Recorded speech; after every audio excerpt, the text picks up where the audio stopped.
Agradecemos al Señor por cada uno de ustedes que está aquí. Personas importantes, hijos de Dios. El honor y el título más alto es ser un hijo de Dios. Nos alistamos para recibir del Señor este alimento que es nutritivo, que se metaboliza en nosotros, que nos hace bien. Comenzamos siguiendo con el tema del domingo anterior, procesos de gloria.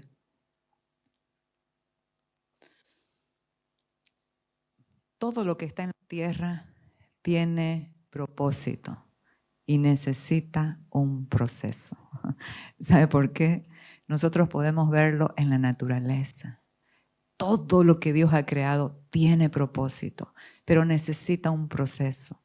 Usted ve la semillita que se planta en la tierra. La semillita tiene un cascarón muy grueso, que si usted la pone en el lugar que no es indicado, puede estar ahí miles de años. Encontraron una semilla de trigo en la tumba de un faraón de hace 5,000 años. La pasaron por un proceso y la sembraron en la tierra. ¿Y sabe qué? Dio fruto.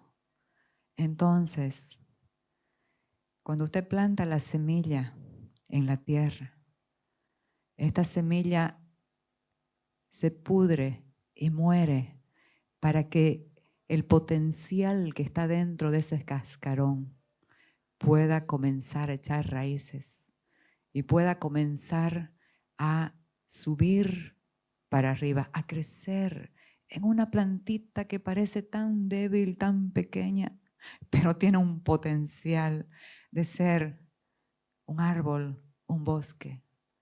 Y va creciendo. Y vemos que le van saliendo hojas. Y esas hojas se ponen verdes y hermosas. Después flores. Después renuevos. Y después fruto. Ese es un proceso. Y después el fruto, hay que esperar toda una estación para que madure la fruta. Porque si es que quitamos antes el fruto de su tiempo, ¿qué vamos a obtener? Una fruta sin sabor. Entonces, así también es con nuestras vidas.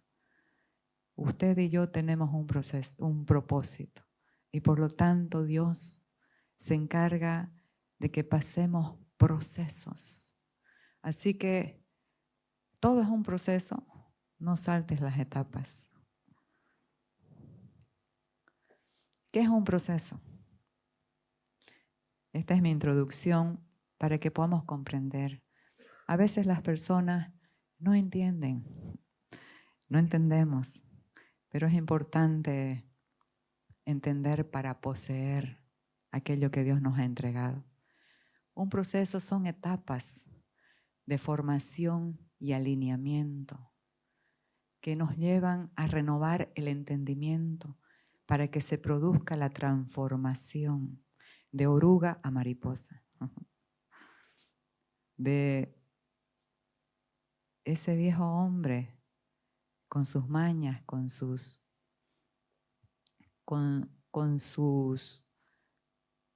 principios, valores humanos, pase al nuevo hombre.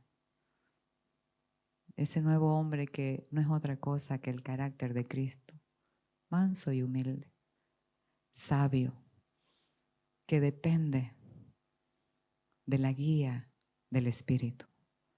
Entonces, ¿cuál es el propósito del proceso? Conocer a Cristo. Conocer a Cristo y renovar el entendimiento de esos moldes viejos de pensamiento que nos guían a una conducta que ya no corresponde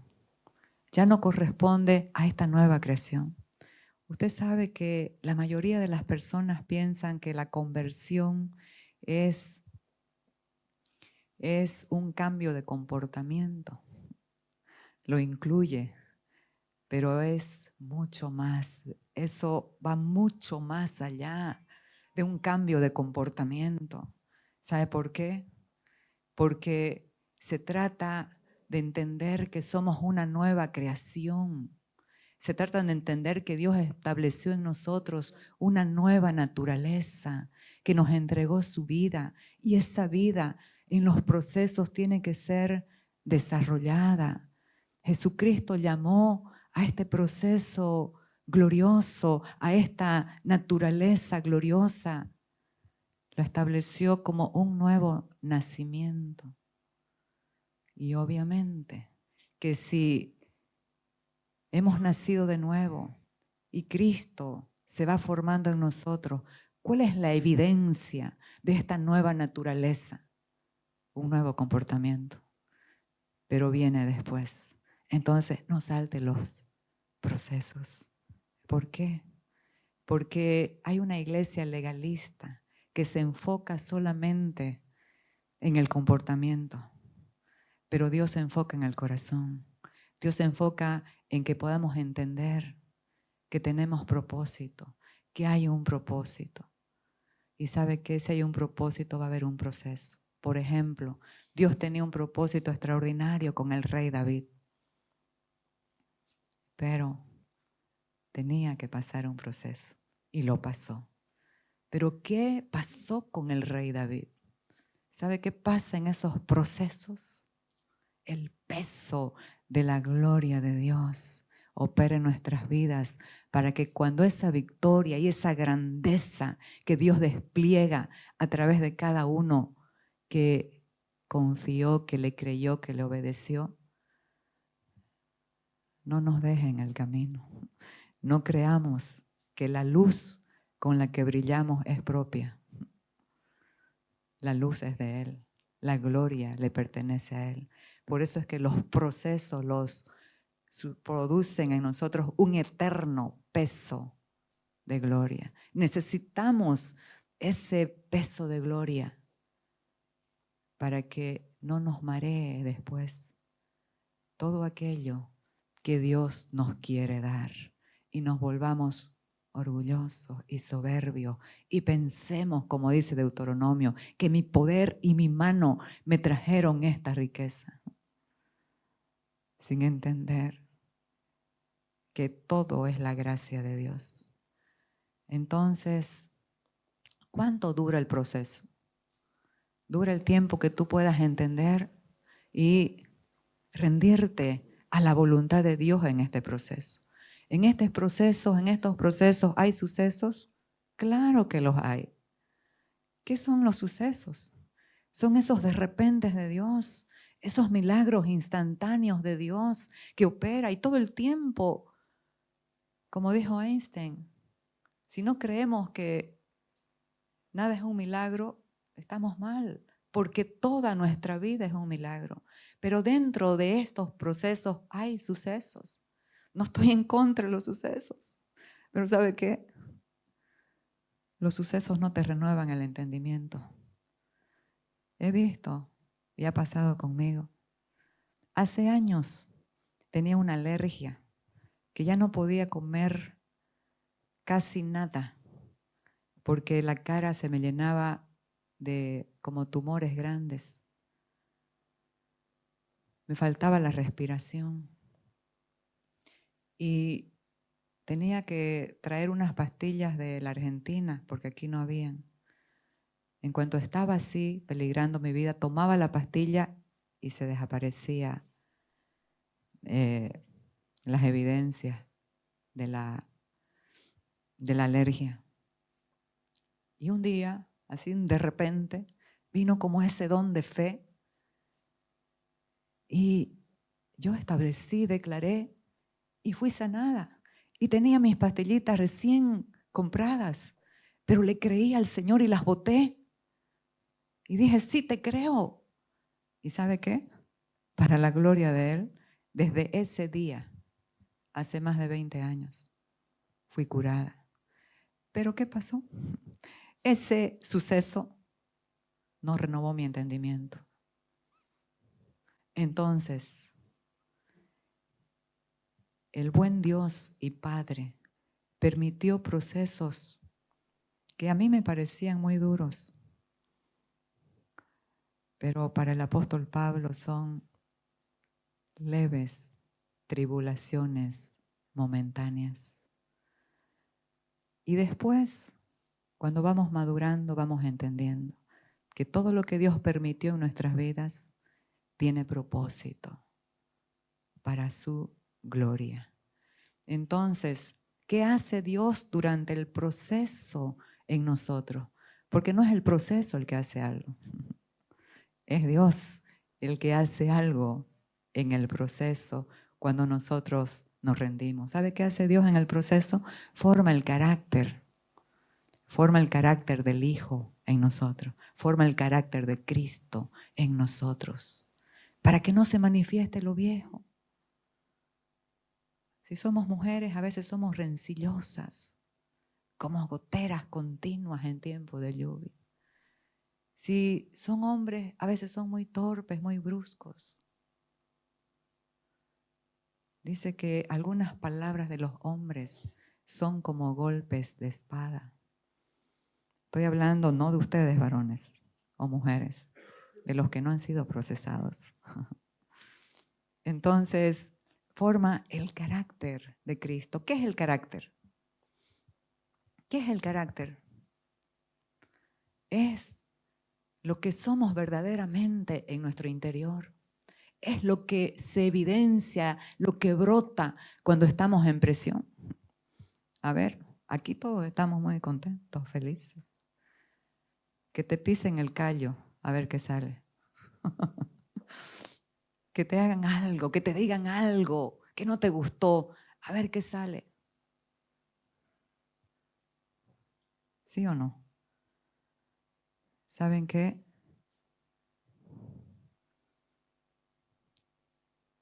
Sin presión no hay formación de carácter. Sin presión no hay formación de carácter. Porque lo que se produce en esas temporadas, ¿sabe qué es? La muerte al yo. Todo proceso nos lleva a morir a nuestro yo. ¿Qué es el yo? El yo es el ego. Es la exaltación de sí mismo. Es hacer lo que yo quiero, lo que yo deseo, cuando quiero, a mi manera. Sin preguntarle al Creador, al Padre. Padre, ¿está bien que haga esto? ¿Es tu voluntad que haga esto? Pero le metemos nomás. Y después lloramos las consecuencias. Entonces, pero la garantía de todo esto es la gracia y el amor de Dios. ¿Sabe por qué? Porque el que comenzó en usted y en mí la buena obra, la perfeccionará hasta el día de Jesucristo. Así que el apóstol Pablo dijo, estando persuadido de esto, que el que comenzó en vosotros la buena obra, la perfeccionará, la terminará, la completará hasta el día de Jesucristo. ¿Alguien está pasando un proceso? Parece que todos estamos pasando un proceso. Yo también. Pero justamente esta palabra es para animarnos y fortalecernos en que aquel que nos ama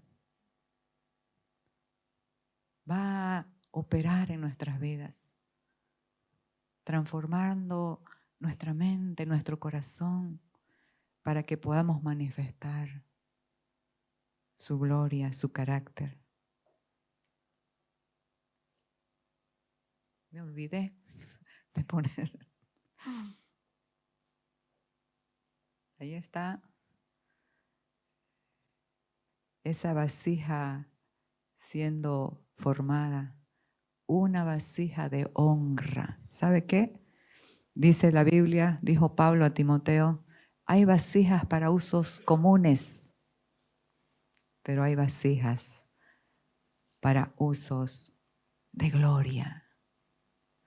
¿Qué quiere usted? ¿Para usos de gloria o para cualquier cosa? No, yo quiero para lo que Dios ha designado para mi vida. Entonces, ¿cómo es que nosotros podemos atravesar con eficacia, en paz, a pesar de estos procesos? ¿Sabe qué? La fe proclama la verdad en medio de la incredulidad. Y esa incredulidad muchas veces no está en el vecino, está en nosotros. Porque nuestra mente va siendo renovada. Nuestro entendimiento va siendo renovado. Así como el camino del justo es como la luz de la aurora, que va en aumento hasta que el día es perfecto. ¿Usted ve la luz de la aurora? Es un crepúsculo. Es una transición de la oscuridad a la luz. Y así es nuestra mente. A medida que la palabra, que es vida y que es luz, se va revelando en nuestras vidas, nuestra mente va tomando la forma de la mente de Cristo, de la mente de fe, de la mente que decide confiar en Él. Entonces, el domingo pasado nos quedamos en los muros de Jericó que cayeron por la fe. Fueron rodeados 7 días por el pueblo de Israel, por una palabra que Dios dio a Josué. ¿Quién era Josué? Uno que de entre las mayorías incrédulas le creyó a Dios. Josué y Caleb estuvieron con los espías que fueron a ver la tierra prometida. Imagínense que ellos llegaron a las puertas de la tierra prometida. Y la mayoría vio gigantes y se vieron a sí mismos como langostas. Pero Josué y Caleb hicieron la diferencia y dijeron, no, podemos subir, podemos tomar este territorio, porque Dios está con nosotros y nosotros los comeremos, los tragaremos como pan. Pero la mayoría, por eso es que los de la fe muchas veces no son la mayoría. Porque alguien que se levanta, le cree, confía en el Señor, es tomado como loco. Es tomado como que se le fue la mente, la lógica, la razón. Pero usted sabe que la fe y la razón trabajan juntas. Entonces, por la fe cayeron los muros de Jericó después de rodearlos 7 días. Aquí por la fe y la obediencia, amados, porque Dios les habló. Rodeen. Y era un trabajo. Y en el último día tenían que rodear los muros, que era más o menos, dice, como el cuarto anillo de Santa Cruz. 7 veces, 7 vueltas el último día. Y después gritar. Eso fue lo que les pidió Dios. Y lo único que ellos hicieron fue creer y obedecer. Y Dios lo hizo. Cayeron los muros, sin que nadie tire una piedra ni ponga una bomba. Por la fe Rahab, la ramera, no pereció juntamente con los desobedientes, habiendo recibido a los espías en paz. ¿Sabe qué? Esta ramera está en la genealogía de Jesucristo. Por la fe obedeció a Dios. Por la fe creyó, porque había un rumor que el pueblo que había salido de la esclavitud de Egipto venía haciendo furor, sometiendo a los pueblos vecinos. Y ella creyó. Y a los espías los albergó en su casa. ¿Y sabe qué? A mí me tinca que uno de esos espías se convirtió en su esposo. Era Salmón, el esposo de Rahab, la ramera, que tuvieron como hijo a Obed y Obed a Isaí, Isaí a David, la genealogía de Jesucristo. Pero ¿saben qué, amados? No se quedó en ramera. Hubo una transformación por la fe y la obediencia. ¿Y qué más digo?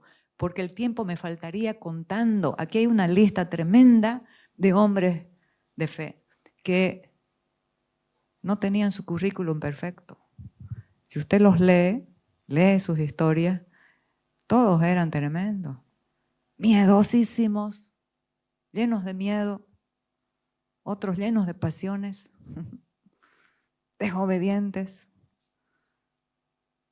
pero le creyeron a Dios, pagaron la consecuencia de su desobediencia como Sansón.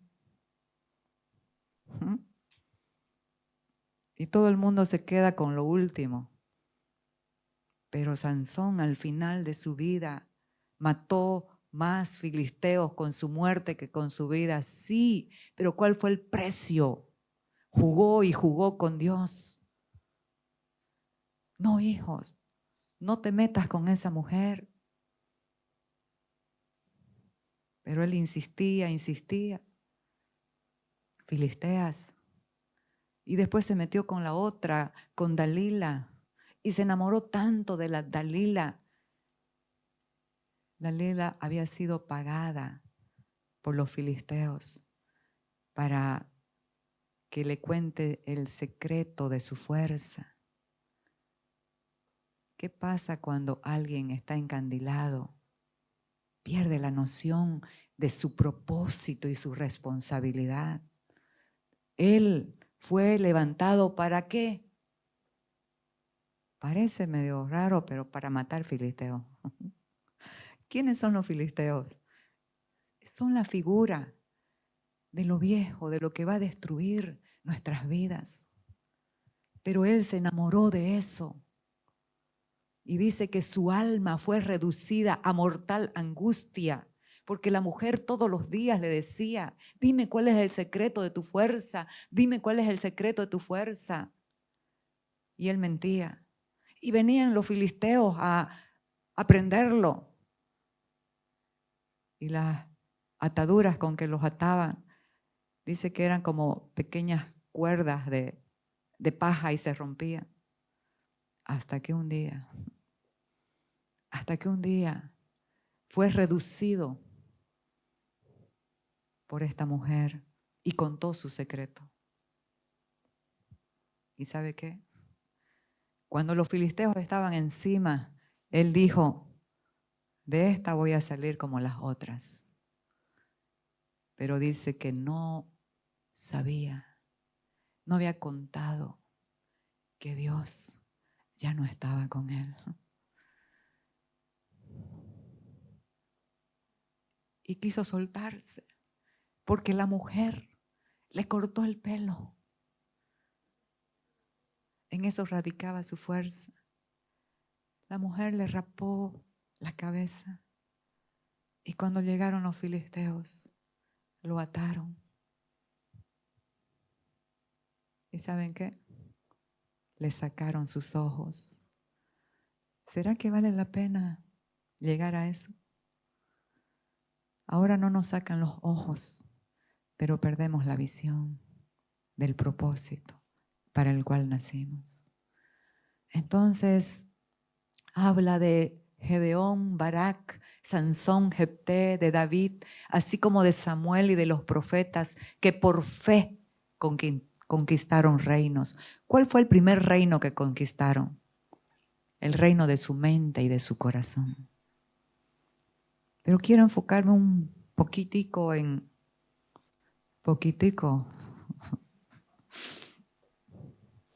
Se pega, Martincito, lo colombiano. En Gedeón. ¿Quién era Gedeón? Gedeón era un hombre muy temeroso, que se descalificaba a sí mismo. Y todo Israel estaba bajo el asedio de los madianitas. Ellos sembraban sus campos y Gedeón tenía que correr a cosechar y esconderlo en una cueva para que no vengan y le quiten sus cosechas. Y estaba en eso, temeroso, cuando el ángel de Jehová se le presentó. ¿Quién es el ángel de Jehová en el Antiguo Testamento? Es el Cristo preexistente, es el Cristo eterno. Él existía antes de la fundación del mundo. Y el ángel de Jehová se le presentó a Gedeón y le dijo: varón esforzado y valiente, Dios está contigo. Qué saludo, ¿no? Tremendo. Y él comenzó, como a veces decimos todos: ah, Señor, si Dios está con nosotros, ¿por qué nos ha sobrevenido todo este mal? Y comenzó a quejarse.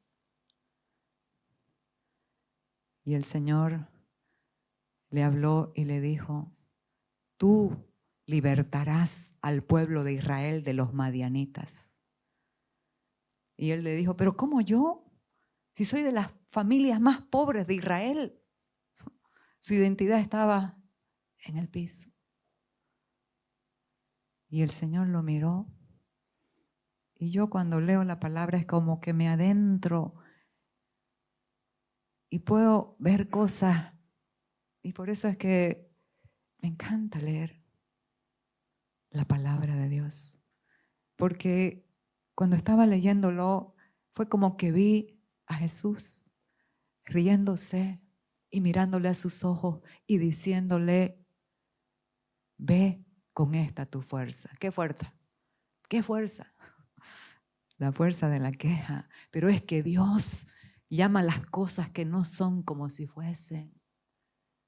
Porque Dios ya vio en el antes que éste se iba a convertir en un gran líder. ¿Y sabe qué? Cuando se dio cuenta que era el ángel de Dios, cuando se dio cuenta que era Dios mismo, se asustó y dijo: wow, he visto a Dios cara a cara, voy a morir. Y Dios le dijo: no temas, no morirás. Y él edificó un altar. ¿Y sabe qué nombre le puso al altar? Dios es paz. Amados, es que Dios es paz. No podemos tener paz en ningún otro lugar, solamente en Cristo. Él es nuestra paz. Él es nuestro gozo. Y cuando Dios le dijo eso, su corazón se llenó de gozo, de alegría, y le dijo: por favor, espera, quiero traerte una ofrenda. Y fue y preparó un cabrito con un caldo. Porque eso es lo que opera, va cambiando el corazón. Entonces dice Jueces 6 que esa misma noche Dios le habló a Gedeón y le dijo: ve y toma un toro del hato de tu padre y derriba la estatua de Baal, el altar de Baal y la estatua de Acera. Fíjese, amados, en el mismo día comenzó un proceso de alineamiento en el corazón de este hombre. ¿Qué pasaba si no obedecía?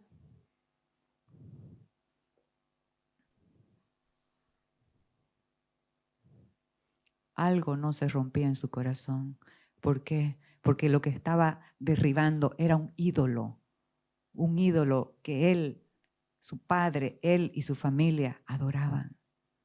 Si lo que Dios nos pide en estos procesos no es de caprichoso para destruirnos, sino es para liberarnos. Entonces, ¿qué hizo Gedeón? Como era temeroso, de noche fue con 10 hombres y derribó el altar de Baal. ¿Qué es Baal? El diablo. Y la imagen de Acera. ¿Y sabe qué? Y con ese toro que usó para derribar el altar, hizo un holocausto, un sacrificio y adoró a Dios. Y cuando al otro día quedaron las cenizas y la imagen de Acera y el altar de Baal destruido, la gente comenzó a indagar quién había hecho eso. Y encontraron que era Gedeón. Y fueron a su casa gritando y dijeron al padre: sácalo para que muera. La obediencia de Gedeón salvó aún al padre de una fe en algo que no es Dios. ¿Sabe qué? El padre dijo: si Baal es Dios, que contienda él mismo por él. Mi hijo no va a morir. Si Baal es Dios, que contienda él mismo por él. O con mi hijo. Y como no es Dios. Y ahí se estableció y se levantó un líder tremendo. Pero ¿qué pasó? Cuando queremos hacer las cosas a la manera de Dios, el mundo entero se levanta. Todos esos se levantaron y lo querían matar. Pero se convirtió en un líder que liberó al pueblo de Israel de esa multitudinaria nación madianita, perversos, que los mataban y destruían todas sus cosechas. Entonces, estos hombres de fe, ¿qué hicieron? Alcanzaron promesas, taparon boca de leones, apagaron fuegos impetuosos, evitaron filo de espada, sacaron fuerzas de debilidad, se hicieron fuertes en batalla, pusieron en fuga ejércitos extranjeros. Pero su currículo era uno temeroso, el otro pasionista.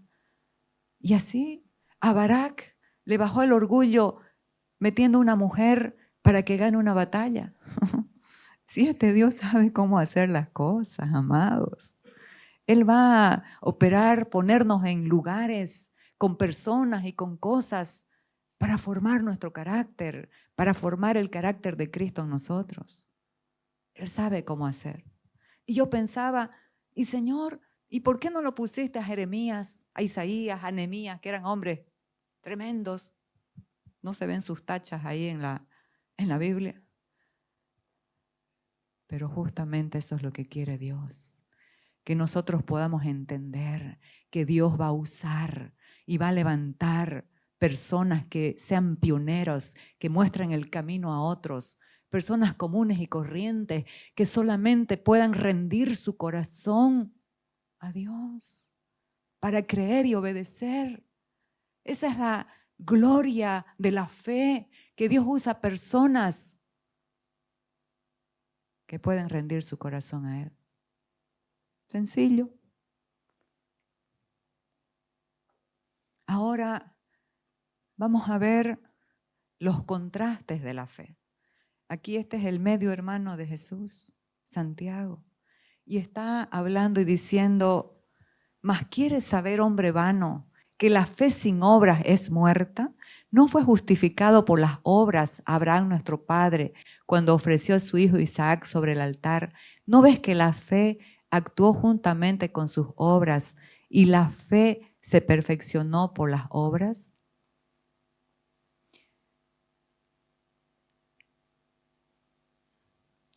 Fíjense que aquí Santiago nos está mostrando un contraste de una fe viva y una fe muerta. Nos está mostrando un contraste de una fe que salva y una fe que no salva. Nos está mostrando el contraste de una fe productiva y de una fe improductiva. Nos está mostrando el contraste de una fe que obedece y una fe que es como la de los demonios, que creen y tiemblan, pero no obedecen. ¿Quién quiere tener esa fe? Nadie, por favor. Nadie.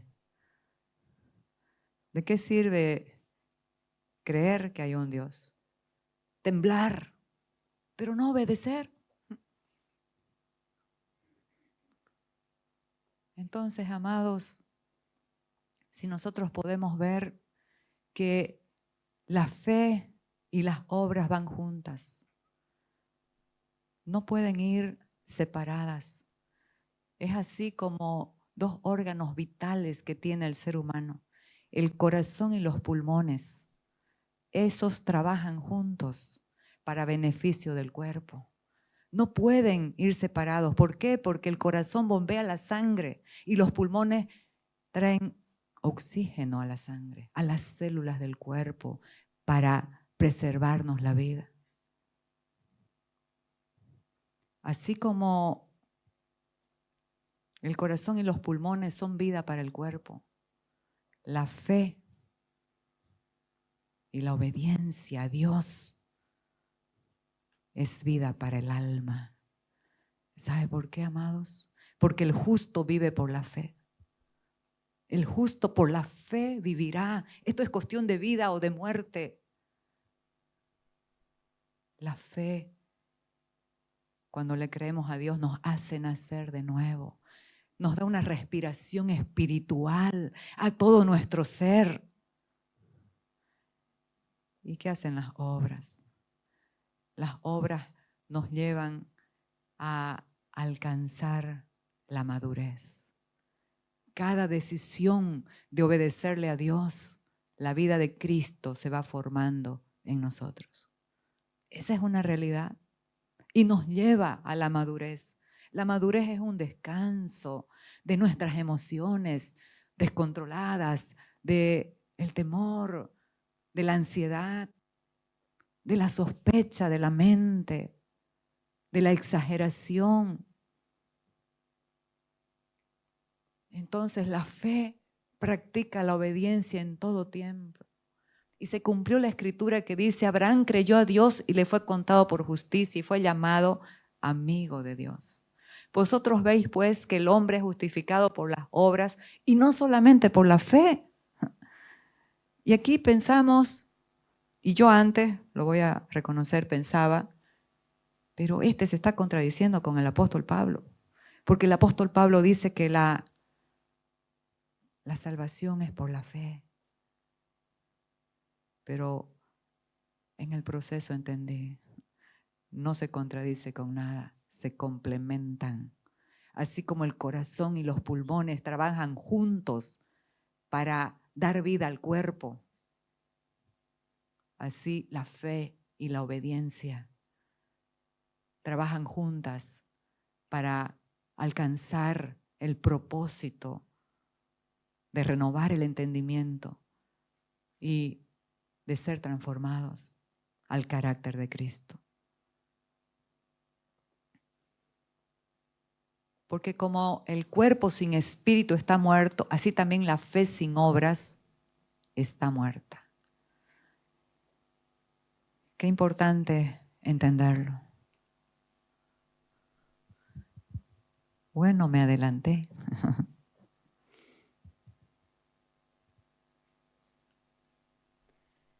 ¿Cómo se preserva el alma en los tiempos difíciles?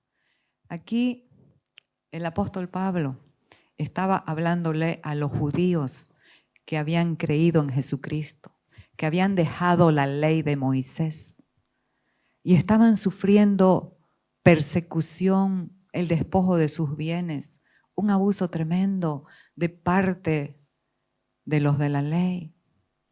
Y ellos estaban tan desanimados que estaban pensando retroceder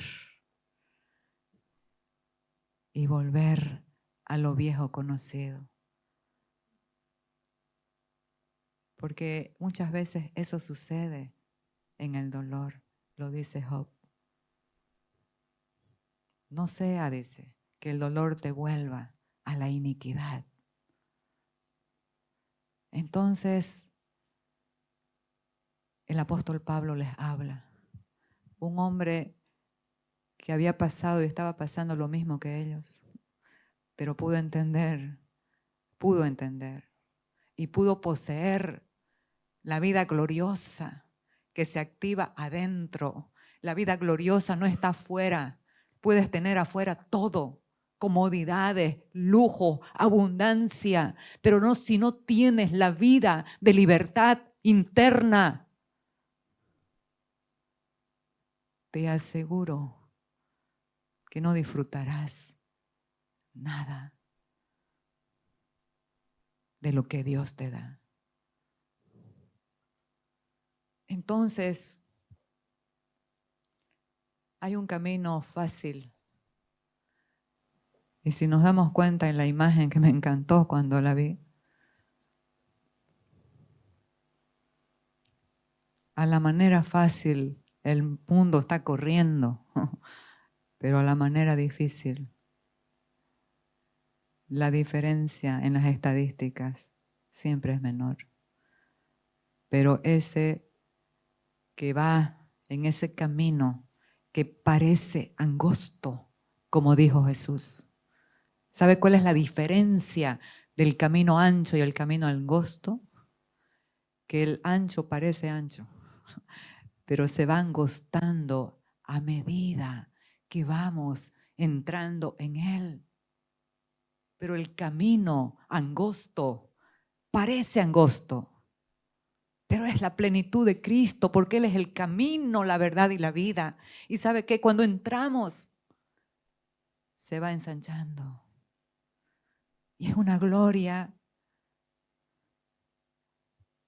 maravillosa, de expansión sin límites en la fe, en la certeza, en la seguridad, en el gozo, en la paz. Y aunque no tengas nada, puedes disfrutar el todo de Dios.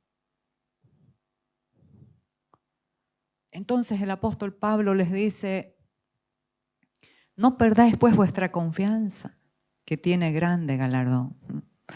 Los que confían en el Señor tendrán nueva fuerza, levantarán sus alas como las águilas, caminarán y no se cansarán, correrán y no se fatigarán, levantarán sus alas como las águilas. ¿Sabe por qué? Porque ya no es una cuestión de aquí de abajo, es una cuestión de entender que nos remontamos en las corrientes de su espíritu, en las corrientes de su palabra, que nos fortalecen y que nos llevan a más siempre. No perdáis pues vuestra confianza, les decía a los que querían retroceder. Los que retroceden se reducen, pero los que tienen fe permanecen y se ensanchan. No perdáis pues vuestra confianza, que tiene grande galardón, porque os es necesaria la paciencia. ¿Qué se opera en los procesos? Fuerza de carácter, paciencia, upomone, palabra griega que significa soportar la presión de un gran peso.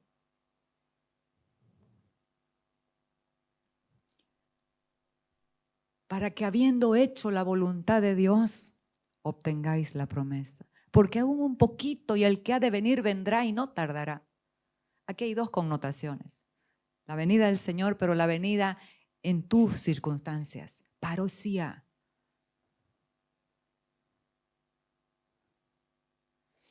Mas el justo vivirá por fe.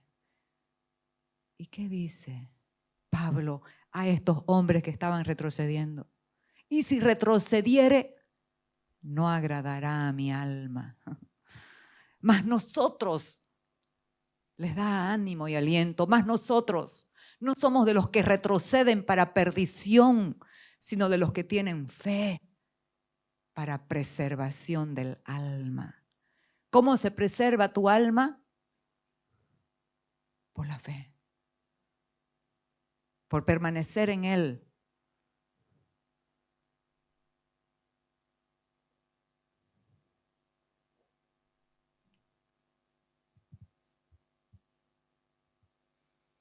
La fe nos mantiene persistiendo en la palabra de verdad. ¿Sabe por qué? Porque la fe viene por el oír y el oír y el oír por la palabra. No podemos separar la fe y la palabra. Debido a nuestra fe, Cristo nos hizo entrar en este lugar de privilegio inmerecido, en el cual ahora permanecemos y esperamos con confianza y alegría participar de la gloria de Dios. Usted está en un lugar de privilegio. ¿Cuál es ese lugar de privilegio? Es Cristo. Ese lugar de expansión, de descanso, de plenitud es Cristo. Él es la gracia y Él es la verdad. Y dice, también nos alegramos al enfrentar pruebas y dificultades porque sabemos que nos ayudan a desarrollar resistencia. Una característica muy importante que se desarrolla en los procesos es la resistencia. Hay una palabrita que es resiliencia, que significa ser flexible en medio de la adversidad, en medio de las pruebas, que se adapta, no se conforma. En medio de mis pruebas jamás me he conformado, jamás he tomado la forma de una prueba. Ay, sí, qué pena, así estoy y cada vez está peor. No, jamás. La resiliencia se adapta, es flexible, está con buen ánimo en esos tiempos difíciles, pero no se conforma. Y en estos tiempos se produce esa resistencia, ese carácter resiliente. ¿Sabe por qué, amados? Todos nosotros, todo el mundo tiene fallas, todo el mundo mete la pata, todos tenemos temores, todos hacemos algunas cosas que no están bien, todos hemos sentido vergüenza alguna vez. Pero Dios nos ha llamado a su propósito glorioso y eterno. Él tiene planes de reino con tu vida. Tiene propósitos maravillosos con tu vida. Y el principal propósito es conocerlo a Él y darlo a conocer. Entonces, la resistencia es la fortaleza de carácter que se activa por la fe para seguir adelante. Mientras hacía este mensaje, mientras recopilaba los versículos, el Señor me trajo a la memoria una palabra que di en el Hotel Asturias hace unos 10 años atrás. Y era un programa que gestionaba una empresa en los Alpes suizos. Y a todos sus empleados, a todos sus dependientes, les hacían este programa para ver la capacidad que cada uno tenía y también por el propósito que tenían con ellos para enviarlos a otras ciudades como gerentes, dándoles mayor responsabilidad y mayores bendiciones también. Ellos no sabían, pero era requisito pasar por este programa. ¿Y cuál era el programa? Subir una montaña nevada y los que iban subiendo les daban todo lo que necesitaban para hacerlo. Algunos subían y antes de llegar a la mitad de la montaña se cansaban, tenían temor, tenían frío, las molestias, las inclemencias del tiempo y se volvían. A eso les llamaban los rotos. Habían 3 categorías. A eso les llamaban los rotos, los que no podían terminar algo que iniciaban. No los botaban de la empresa, pero les hacían un seguimiento. Pasaban por un proceso para que puedan soportar los tiempos, el trabajo que tenían para ellos. Pero a la mitad de la montaña, los que seguían escalando, había una cabaña espectacular con chimenea caliente, con chocolate caliente, todas las masitas que usted pueda, todo así, comida deliciosa. Vamos a salir a tomar chocolate. Chocolate caliente. Comida deliciosa. Salas de juegos, billar, televisión, películas. Entonces estos llegaban y todos entraban ahí para calentarse, para tomar fuerza, alimentarse bien y seguir escalando hasta llegar a la meta. A algunos les gustaba tanto el lugar que se quedaban. A eso se les llamaban los campistas. No acampemos en los lugares cuando todo parece que está bien, porque ¿sabe qué? Eso también es una prueba. Todo lo damos por sentado. Eso también es una prueba y nos desparramamos y comenzamos a hacer como bien nos parece. Ya comenzamos a dejar de congregarnos, de creer, de orar. Los campistas, los que acampan en un lugar que piensan que es la meta. Pero la meta es mucho más que eso. Entonces, aquellos que no se conformaban y tenían una meta en su mente y en su corazón, salían después de ser reconfortados. ¿Y sabe qué? Seguían escalando.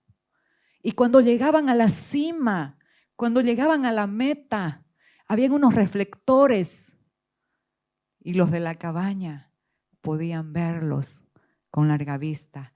Todos los implementos para poder ver lo que sucedía arriba. Y uno de ellos, que cuenta la historia, que se quedó acampando, dice que cuando vio el rostro de los que habían llegado a la meta, era una alegría, un gozo inefable. Era una cara, algo que dice que él no podía dimensionar en palabras. ¿Y saben qué, amados?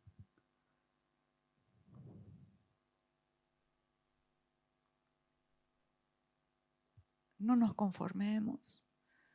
¿Cuánta gente ha pasado por aquí? Dios ha hecho milagros extraordinarios. Vamos a escuchar uno, no se vayan a ir, por favor. Pero nunca más volvieron, porque se quedaron acampando en el lugar que parecía que eso era todo. Que utilizaron a Cristo para eso, para que les vaya bien, sin entender que el bien supremo es conocer a Cristo, es permanecer en Él, es enamorarnos de Él, es servir a su propósito. ¿Y sabe cómo se llamaban los que subían y llegaban a la meta? Escaladores. Y yo dije, ¿pero por qué le pondrían eso? Y no vencedores, victoriosos. ¿Sabe por qué? Porque iban a seguir escalando. Porque en Cristo no hay un límite. Es ilimitado. Gloria, gozo, poder, autoridad. Y por eso necesitamos ser procesados.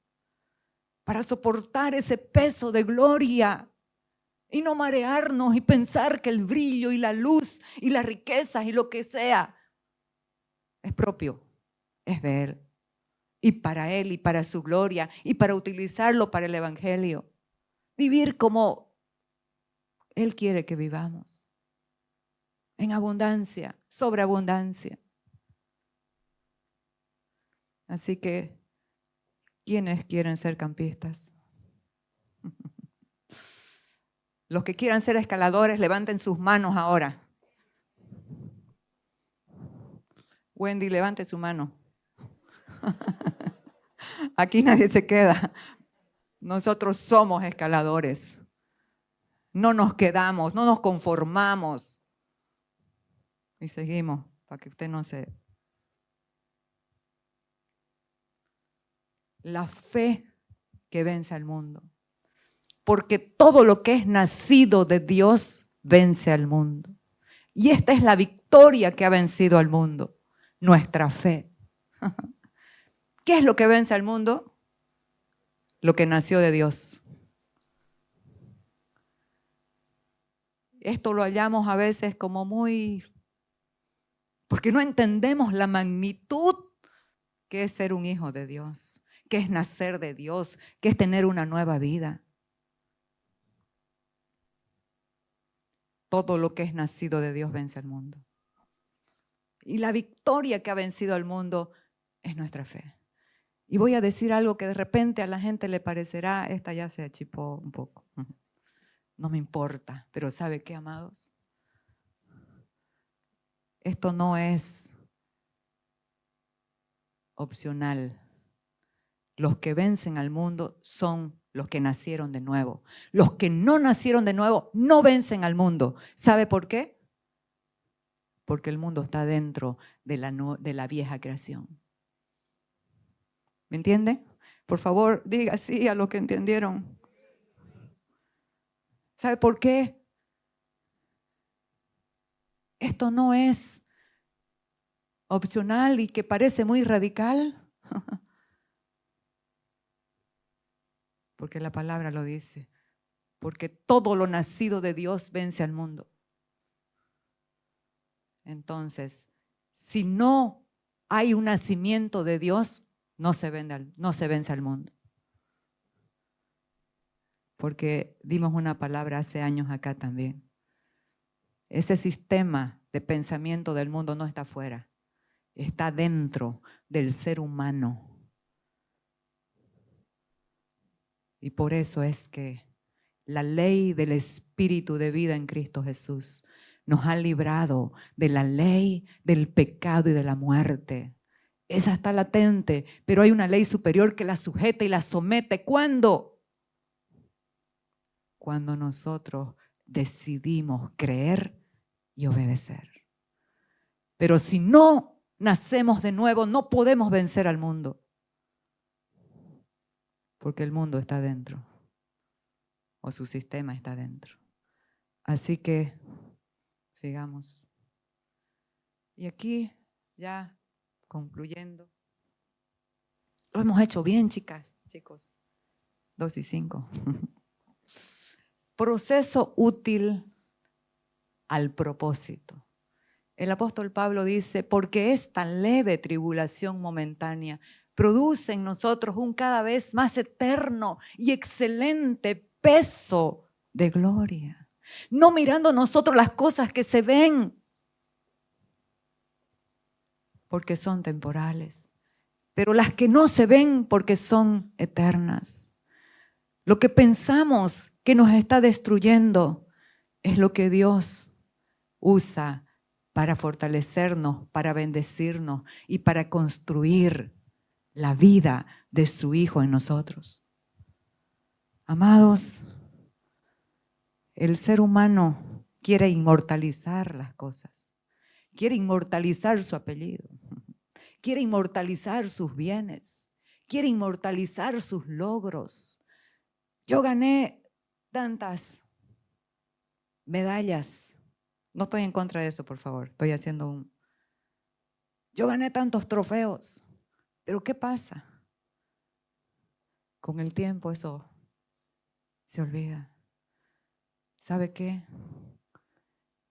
Grandes imperios que parecían que jamás podrían ser destruidos.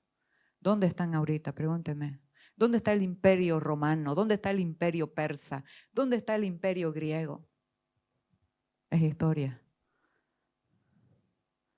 ¿Saben qué? En los procesos, ese peso de gloria en nosotros nos hace resilientes, fuertes, para que cuando venga todo lo que Dios ha diseñado para darte en su Hijo, porque es por medio de Él, en Él lo tenemos todo, no nos venza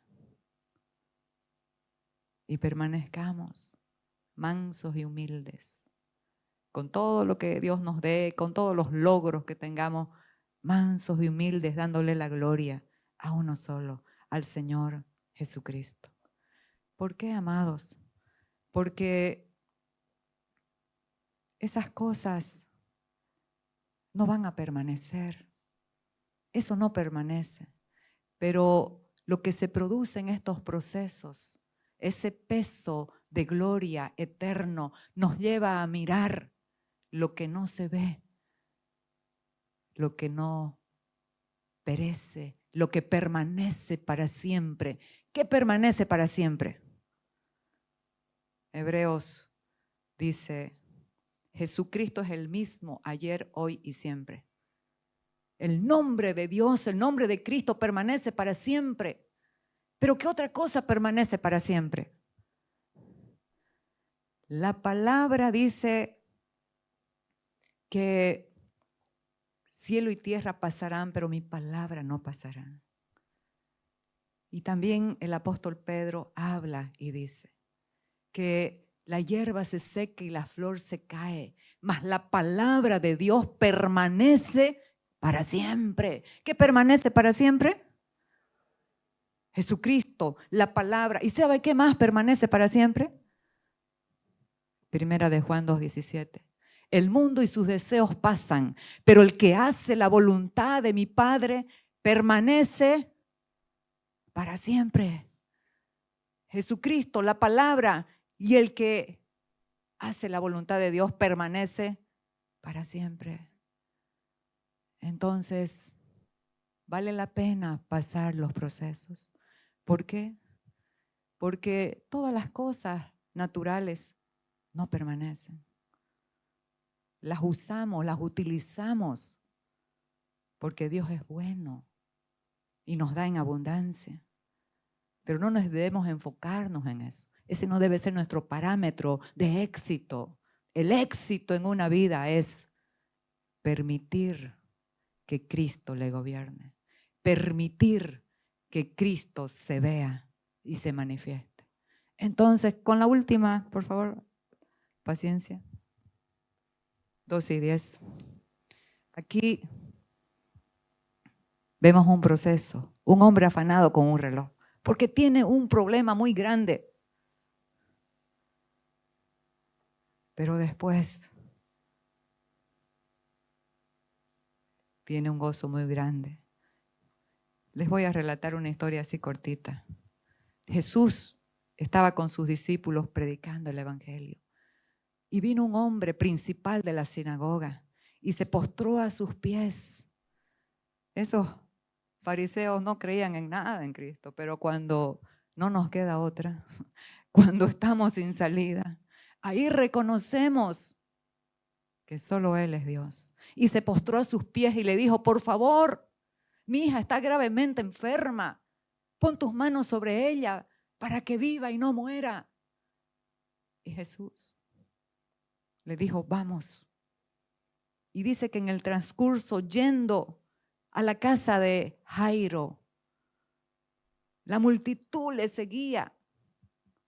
Y una mujer que pasó otro proceso.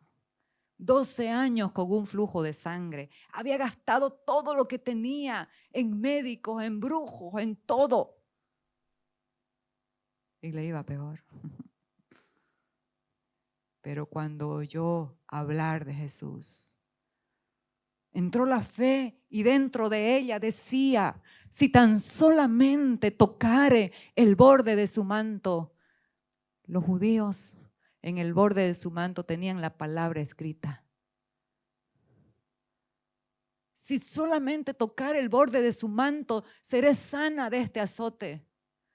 Y la mujer rompió todos los miedos y temores, porque así mujer con flujo de sangre podría ser apedreada por los de la ley. Y la debilidad de la multitud podía desmayarse y morir. Pero esta mujer, es que eso es lo que hace la fe. La fe saca fuerza en medio de la debilidad. Esta mujer se arrastró como pudo y tocó el manto de Jesús. Y Jesús se paró. Y Jairo, mírenlo a Jairo, Miraba su reloj. Ay, y todavía alguien lo detiene y todavía se para. ¿Y yo qué voy a hacer, mi hija? Y dijo, ¿quién me ha tocado? Los discípulos sabenlo todo. Pero maestro, si todo el mundo te aprieta y te toca, ¿cómo decís quién me ha tocado? Y él dijo, amados, mucha gente puede tocar a Jesús, pero solo hay algunos que lo tocan con la fe que vence al mundo, que lo tocan y el poder no se deja esperar.